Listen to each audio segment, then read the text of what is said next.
Come on. Can you actually ever imagine a fucking woman, ever? Come on, I am a woman, practically. Scissors. No, it's a vagina, I don't like vagina. Speak for yourself. I know, we know you do, dear. That's why we're here to talk about! Right, I just need to get this on because I've got questions on here. Just if any did prompt at any point. Okay. You don't need to read them. I will read the questions. You answer the fucking questions. Yes, Mum.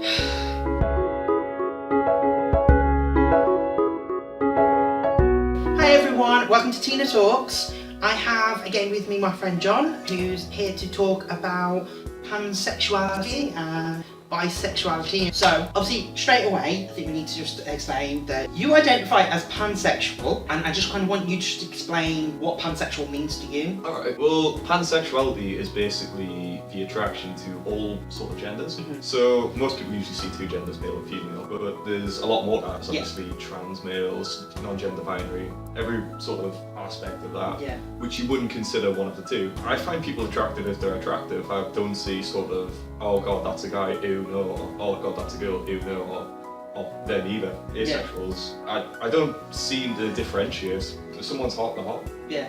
Can you just kind of explain the story as to how, why, when, what happened that made you realise that you were pansexual? Back in the ancient days of Mordor, no. No. Wouldn't surprise me. Well, actually, I first came out as bisexual and I was on a holiday actually in Warwick with my family. And I ended up having a really good think because there was a friend at the time that I basically fancied the shit out of him. As you do. But I also really like girls. And I was like, well, hang on, let's have a think. So I sat down and I thought, look, would I be okay with having a relationship with him? And I was like, yeah. I was like, okay, would I be okay with the whole, what's that come with a relationship, the whole sex and everything? I was like, actually, yeah, I think I would. Yeah. So I thought, well, 16-year-old me, I think I'm bi. So I came out, I posted on Facebook the generic, okay, I'm bi, wow, amazed. Yeah. And obviously most of my friends were like, no shit, Sherlock. But it wasn't actually until university that I discovered the whole aspect of sex. Like, there was more than two genders. I got to university and realised that, everything's not twos, there's a massive, massive spectrum. And I was like, well, hang on, how do I play into this? Yeah. And I met more new people and I was thinking, well, hang on, I can definitely see there's not just one or two genders, there's a whole spectrum, or there's no gender at all. Yeah. And all these people are still attractive to me. And I'm like, well, thinking, well, hang on, I can't just be bi because bi means two. Yeah. I mean, well, maybe, I'm polysexual, maybe I like a few. But no, I from every single sort of person, from every aspect, I find people attractive. Yeah. Obviously, if someone's going to come up to you and you're going to be like, oh, so you like guys and girls? And like, oh, I like both. Alright, yeah. So most people usually see two genders. Yeah. And it's really, really hard to differentiate between bisexuality and pansexuality, at least from what I've seen. Yeah. But there's definitely a difference, and when I was first coming out, I used to kind of still refer to myself as bi, like, oh well, it's going to be easier for people, but there's definitely a distinction. People should kind of try and look to that. Yeah. I mean, especially there's a massive sort of increase in sort of transsexual awareness. Oh, definitely. So hopefully that's kind of going to bring out, oh, hang on, there's not just two, there's a third, and then hopefully it's going to be, oh, there's a fourth or a fifth, and then hundreds and millions. As regards to things like bisexuality and pansexuality, how do you feel it is kind of represented in media currently? I don't know. I think there's definitely certain lacking of it. Mm-hmm. But then again, I've never been too bothered by the entire thing. Yeah. It's just kind of like, I want to watch a show for a great character. I don't really care if they've got any sort of romantic or any sort of relationships. Like, oh, that's cool at the side. Yeah. But then again, when it gets represented, the most recent one I can think of as the bisexual character is actually The Legend of Korra. Yes, definitely. Which was an amazing, amazing moment. I mean, I shipped it from like season 2. Sweet Jesus, I shipped it hard.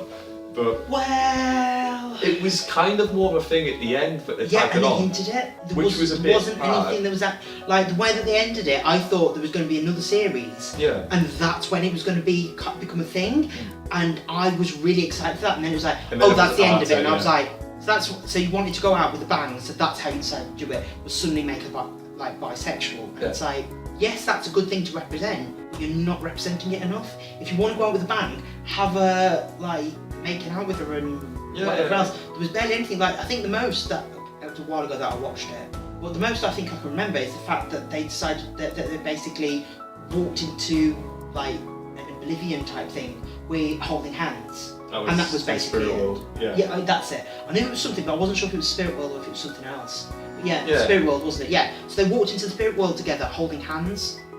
Like, how is that?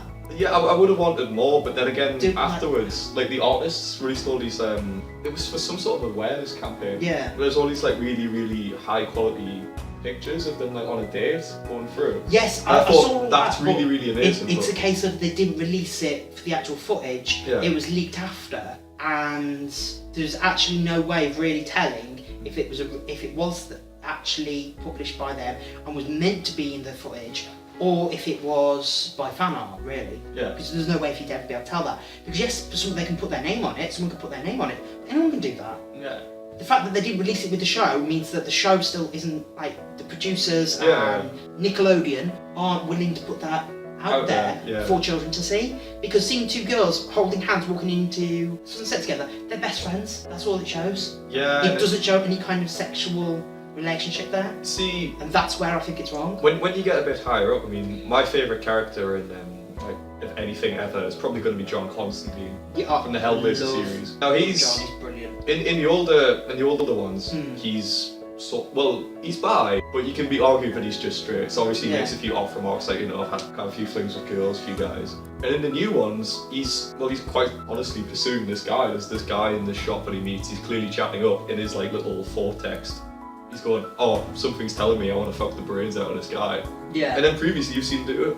And that's it. It's great because he's obviously this really badass character. Another thing, he just gets on with it. It's not his entire thing. He's like, oh, I'm not the sexualized guy. No, I'm gonna go kill a demon. But you know, this guy's kind of hot. So I'll hit him up. Yeah. What media need to be doing is putting out the image of what we want in our lives, which is we want to be accepted without having to come out. Yeah. There shouldn't be any sort of coming out. It should be that just people are what they are and who they are, and we shouldn't need to be able to explain it. I was kind of lucky with my parents because they're both really sort of.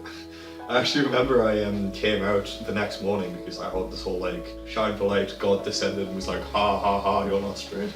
I went in the next morning. Yeah, we'll have that.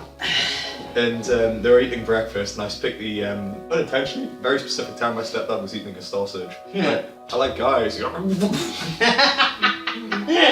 And make your dad choke on a sausage. Literally. Yeah, no, poor Steve. He was like, what? I was like, yeah, I like it. She's like, are you sure? I was like, well, as sure as I can be. And they supported me, the rest of my family did. Even my grandparents, who I was somewhat worried about, they were just like, look, if you love someone, you love them. Yeah. But it gets to the stage where the thing with pansexuality as opposed to bisexuality, it's a lot harder to represent on sort of TV, media. Yeah. Because there is the very ingrained gender roles. And like I say, as transsexuality is coming up, it's going to be a third one, which will hopefully make people think, hang on, how can a bi person be in love with 3 people? Oh wait, they may be not bi, they may be poly, it could be pan.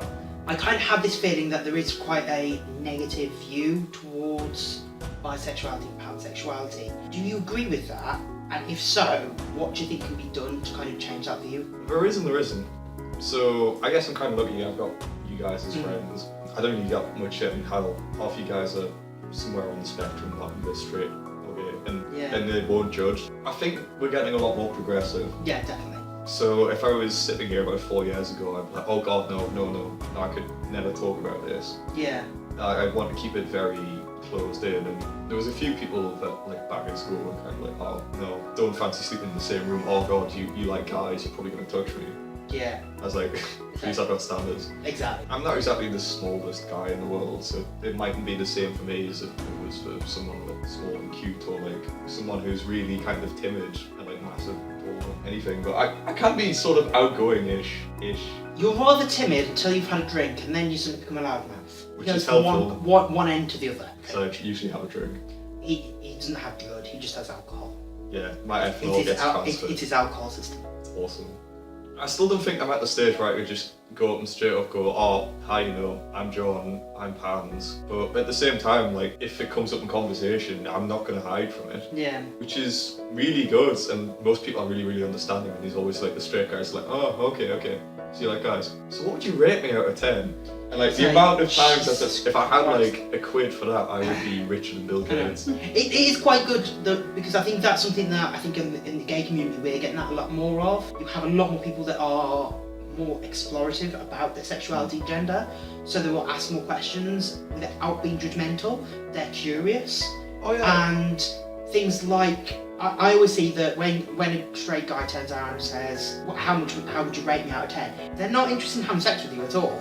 It's just a case of they're trying to make you feel more comfortable. Yeah. By making it just a jokey kind of thing. Quite simply, I think we're trying to clarify there that there isn't really a negative view these days. It's just more of a case of people need to be educated more. Well, I was having a conversation actually with my granddad the other couple of weeks. He's an 81 guy, really, really cool guy. Mm-hmm. And he was talking to me and he's like, well, I kind of understand it. I don't, well, he doesn't understand it. Like, he doesn't know the entire details. Yeah. Like, I've tried my best, but obviously he's a bit older. He's like, well, you've got to see it from our perspective. I was like, well, what do you mean? He's like, well, in my lifetime, homosexuality used to be illegal. Yeah.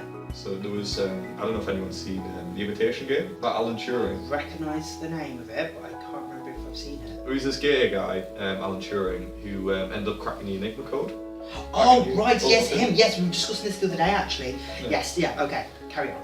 But yeah, no, he, sadly, he was caught having homosexual activities and sadly got chemically castrated, which is really, really horrific. And I was like, oh God, that can't be recent. But no, it was 1950 something. Yeah. Being gay was only made like fully legal 59, was it? It was 50. Oh, it was later than that. Was it? It was like mid-60s. But different places around the world. Yeah. But then obviously we've got to remember that people are alive and have been alive through then. They've gone through this entire change through the spectrum. Yeah. I can understand why it's hard, but as long as people are willing to give it a go. Yeah, and I think one of the main things that, speaking of like talking with Ellis yesterday about gender, one of the things that we kind of discussed was the social media boom that's happened in the last like 5 years is the reason why sexuality terms, gender terms have been increasingly known and more talked about. Do you kind of feel that that's a lot to blame for these things? Because Ellis quite bluntly put that it's Tumblr's fault that she labels herself as non-binary. Yeah, well, as someone who frequents Tumblr, I think it's definitely great that there's so much out there now, and there's so many words you can use, so many definitions, because you just wouldn't know unless you bumped into someone who was like that and explained it to you, which is going to be very low chance, because if you meet someone on a night out, you usually either pissed or getting pissed or they're pissed. Yeah. Or there's going to be someone pissed who's going to interrupt the conversation. Yeah, exactly. And now the fact that you can go, well, hang on, I don't know, this looks kind of interesting, and then you go through like a click and you end up at 4 AM in the morning going, oh God, Taylor Swift videos in one tab. Yeah, Shake It Off is amazing. It's really good that a lot of people can find out what they are and who they are and be able to go, look, this is me, I've got this, and if you really want like help understanding, I can show you all these links, all these pages. Yeah. Is there anything else that you kind of want to discuss about sexuality or gender at all? Go for it. Be who you are and don't be ashamed of it. Mm-hmm. Sure, people are going to judge you, but don't let that put you down. Yeah, I think that's everything today, so we're going to wrap it up now. So thank you very much for watching, and we'll see you next time.